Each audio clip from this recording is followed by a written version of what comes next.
With all the big buzzing business news of the day, I'm Vikram with this edition of Business at 9. Hello and a very warm welcome. In what would be seen as a show of solidarity, Spain, Norway and Ireland, these countries, these three nations have pledged to recognize Palestine as a state. And they're claiming it is the only solution to the ongoing conflict in the region in West Asia. The official recognition is expected to take place only next week on the 28th of May. But on the back of this, Israel has recalled its envoy from Ireland and Norway. The Israeli Foreign Minister Katz has emphasized its disagreement with this move by the three nations. In fact, they've gone ahead and said that the country will go ahead with its ground offensive into Gaza. Let's get perspective on what's at play over here. Former Ambassador Anil Trigunayat is joining us. He's been an ambassador to Jordan, Libya and Malta. Great to have you again, Mr. Trigunayat. Just help us understand this first. Why these three nations would have been the forerunners in recognizing the Palestinian state. Of course, it's angered Israel, which, of course, is a key ally of the West, mainly the US. So what would have driven these three nations to recognize the Palestinian state? Well, Vikram, in fact, as you know, that this is almost more than 7 decades old problem, at least since 1948, if not before.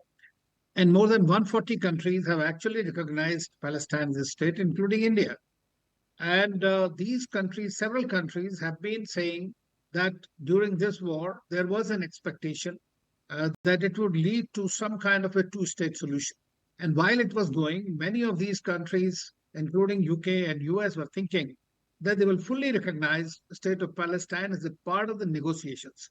Now we have seen that Prime Minister Netanyahu is not only continuing with the war, and Hamas is also equally recalcitrant about it, but we are seeing that the more and more casualties are occurring, and there are threats of full invasion in Rafah.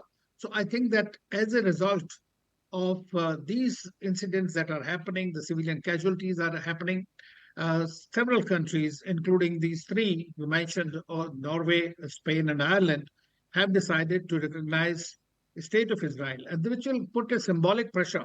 As you know, only on 11th of May this year, we had the UNGA resolution, which was passed to give special rights and privileges as a full state to the Palestine. But earlier, the UN Security Council resolution was vetoed only by one country, that was United States of America. UK had abstained on that. So there is a larger desire of the world to have a two-state solution.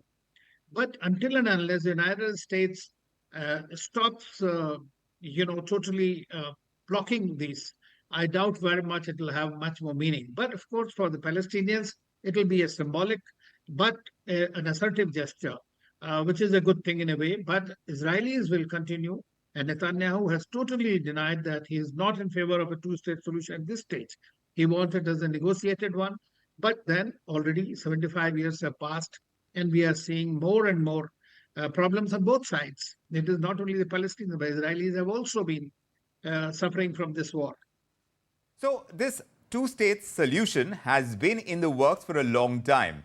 If that is the way to go for West Asia to see the end of the kind of situation that we have with these conflicts that have flared up from time to time, and now we are seeing it get as grotesque as it has, do you see now more countries, more of the international community following suit with these three nations in the wake of this kind of recognition of the Palestinian state? And if we do get a two-state solution and that Israel actually agrees with it, do you see that possibility in the near future? Well, the two other countries like Malta and Slovenia have also said that they will be doing exactly the same what these three countries have done. And the France is also not against it, but at the same time, they are also equally keen that there should be some process towards a two-state solution. So I think that eventually we are moving, and as you know, David Cameron also, I mean, UK is the architect of this problem. And UK Foreign Minister David Cameron had said that they are going to recognize, but eventually I think under US pressure, they backed off. And only today or yesterday, I think the Israeli Foreign Minister Israel Katz was in France to discuss whether the France does not support, and so they have agreed to that. Now, all the countries want in the world that there should be a two-state solution, a viable sovereign state, which should be side by side living in peace. But easier said than done because the ground realities have also changed significantly. What kind of a two-state are we looking at will be a very major question in times to come. Mr. Trigunayat, as far as the US is concerned, since they have vetoed a possible two-state solution in the past, now that we are in the midst of election season and you see both sides, you see Donald Trump, you see Joe Biden, in terms of positioning their stand on the Israel-Hamas conflict right now and the possibility of a two-state solution for the end of hostilities between the two sides, do you think that there could be a move towards that from either side, from the Democrats or the Republicans? Well, I think that one thing is a reality in the United States that irrespective of the Democrats or the Republicans, there is a general consensus that US foreign policy in Middle East is geared to protecting and securing Israel. So that is done at all cost. There is a very strong Jewish lobby, and this is part of the US's foreign policy. Of course, the Democrats also try to go more towards, at least, if not in action, but in words, they try to talk of a two-state solution a little more. Whereas Trump was talking it about as a deal, he thought like a businessman that it could be a deal. So I think that this is something that we might see there, but I doubt very much that there is going to be any great action taken because see, Israel is only country that has influence over Israel is the United States. And they have tried to stop Israel by not supplying arms or pausing it or doing something but the kind of pressure they have come into within the country, I think that is very difficult for them to now wait through.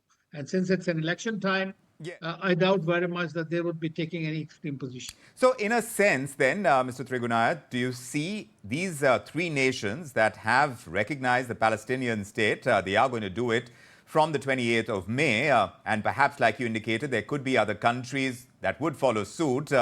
In terms of the allegiance that many of these countries have shown to the United States, is there a kind of disconsonance over there? Do you see a problem in their relationship with the United States, considering that they are the key allies of Israel? No, I don't think so. That there will be any. Their own relationship with the United States is based on several other factors.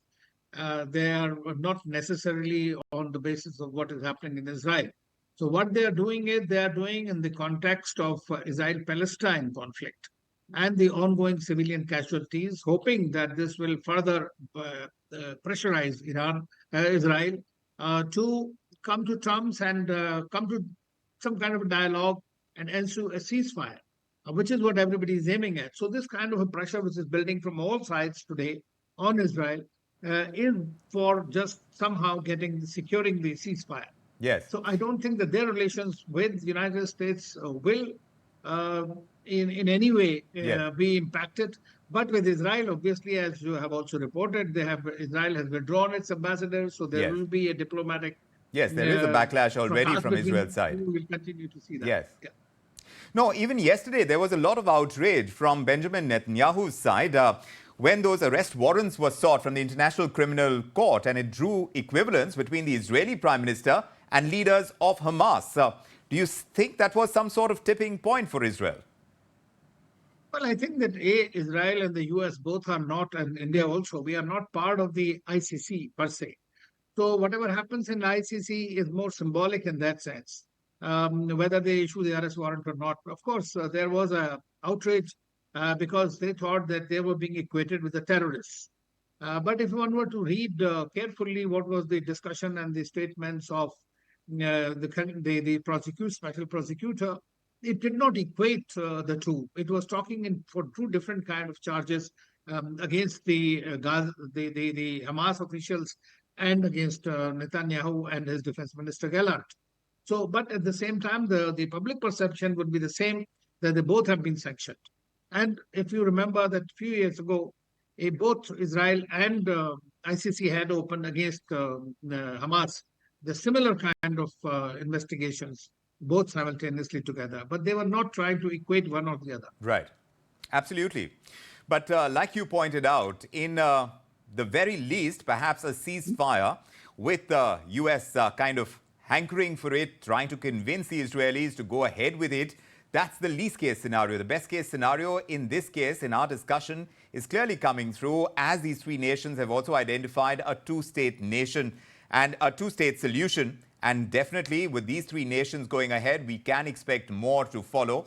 That's what you're suggesting, Mr. Trigunayat. We appreciate you joining us with your perspective on this edition of Business at 9. Thank you indeed. Thank you. Meanwhile, if you like this video, then like, share and subscribe to ET Now.